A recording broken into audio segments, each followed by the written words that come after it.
जय श्री राम दोस्तों। Ethics series के एक और शानदार लेक्चर में मैं आप सभी का स्वागत करता हूं।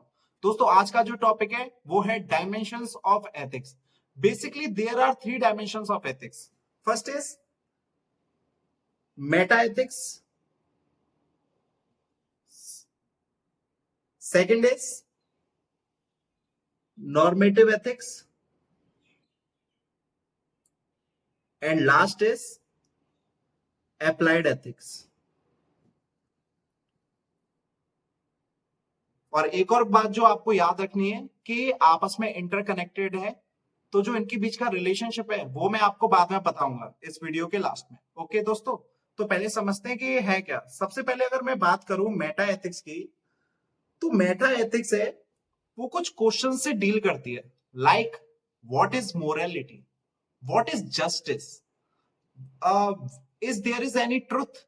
इस तरह के क्वेश्चन से, जैसे मैंने क्या बताया, it deals with such questions like what is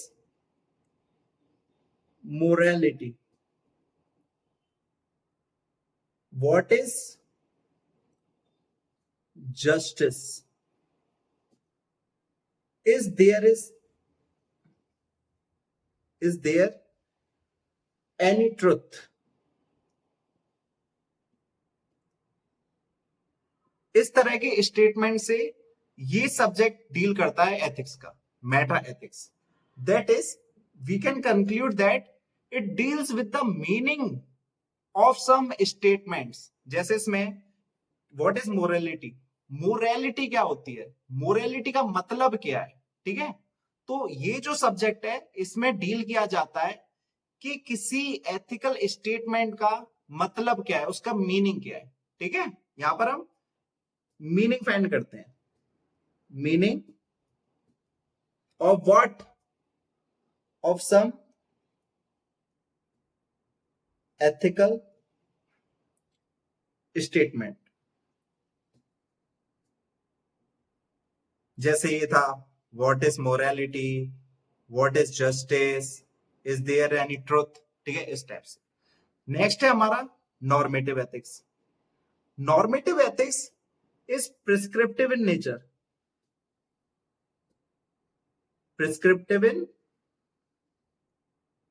nature. What does it mean? जैसे आप डॉक्टर के पास जाते हैं तो वो आपको मेडिसिन प्रिस्क्राइब करता है। आपकी जो भी बीमारी होती है, आपको जो भी परेशानी होती है, उससे निकलने के लिए वो आपको प्रिस्क्राइब करता है मेडिसिन। तो यहां पर वही मतलब है प्रिस्क्रिप्टिव, मतलब ये किसी भी इश्यू से इश्यू से निकलने के लिए, उसको हैंडल करने के लिए कुछ तरीके प्रिस्क्राइब करता है। जैसे कोई भी सिचुएशन है तो वहां पर ये आपको बताएगा what we ought to do, what can be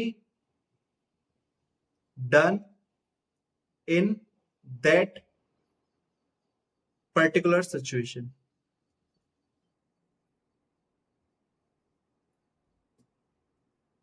समझ में आया? ये प्रिस्क्राइब करता है कि इस सिचुएशन में आपको क्या करना चाहिए, क्या नहीं करना चाहिए, क्या करना ठीक है, क्या करना ठीक नहीं है। इस तरह से ये प्रिस्क्राइब करता है कि आपको क्या करना चाहिए। ये चीज क्लियर है, ठीक है। दैट इज, इट प्रोवाइड्स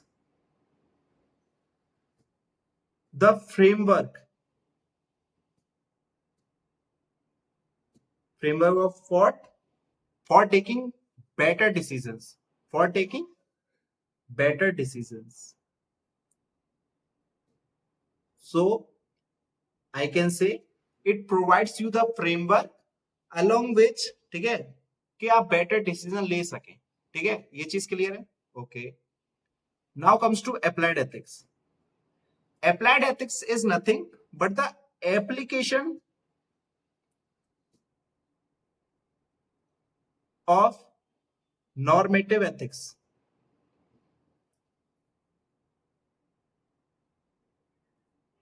यहां पर हमने समझ लिया कि what we ought to do, हमें क्या करना चाहिए, फिर उसका एप्लीकेशन इन रियल लाइफ, ठीक है।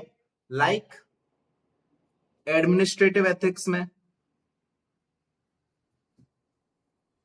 बिजनेस एथिक्स, बिजनेस में कैसे एथिक्स को यूज करते हैं, दैट इज एप्लीकेशन पार्ट दोस्तों. And one is capital punishment. जैसे कैपिटल पनिशमेंट एक बहुत बड़ा इशू है, तो इस पर्टिकुलर केस में कैसे हम एथिक्स को अप्लाई करेंगे. ठीक है, ये चीज क्लियर होगी. अब हम समझेंगे इनके बीच का रिलेशन. ठीक है, इनके बीच का रिलेशन एक सिंपल सा रिलेशन है, relationship between Meta normative applied ethics. ठीक है, चलिए समझते हैं. जैसे एक कोई भी इशू लेते हैं. मैंने जो इशू लिया है वो है कैपिटल पनिशमेंट. मैंने कौन सा इशू लिया है, कैपिटल पनिशमेंट. ये मैंने ले लिया इशू. ठीक है, अब तीन चीजें होती हैं. सबसे पहले तो कैपिटल पनिशमेंट का मीनिंग क्या होता है, मीनिंग ऑफ कैपिटल पनिशमेंट, जो किसका पार्ट है, मेटा एथिक्स का. ठीक है, एक बार मीनिंग समझ में आ गया मेटा एथिक्स का क्या होता है, देन उसके बाद आता है कि मतलब समझ लिया, अब करना क्या चाहिए इस पर्टिकुलर सिचुएशन में. फिर आता है व्हाट कैन बी डन. ठीक है, ये किसका पार्ट हो गया, नॉर्मेटिव का. नॉर्मेटिव ने हमें प्रिस्क्राइब कर दिया कि क्या करना सही है क्या करना नहीं. Okay, normative ethics. Then the last part is application. जो हमने इन दो कॉन्सेप्ट में सीखा उसको फाइनली उसको अप्लाई करना है रियल लाइफ में, तो वो किसका पार्ट है, अप्लाइड एथिक्स. तो इस तरह से इन तीनों डायमेंशंस के अलाउंग हम एथिक्स को पढ़ते हैं, उसे स्टडी करते हैं. आई होप ये चीजें आपको समझ में आई होगी. ये वीडियो यहीं पर खत्म होता है. अच्छे से पढ़ाई करिए. अगर अच्छी लगी है तो लाइक कर दीजिए. ओके.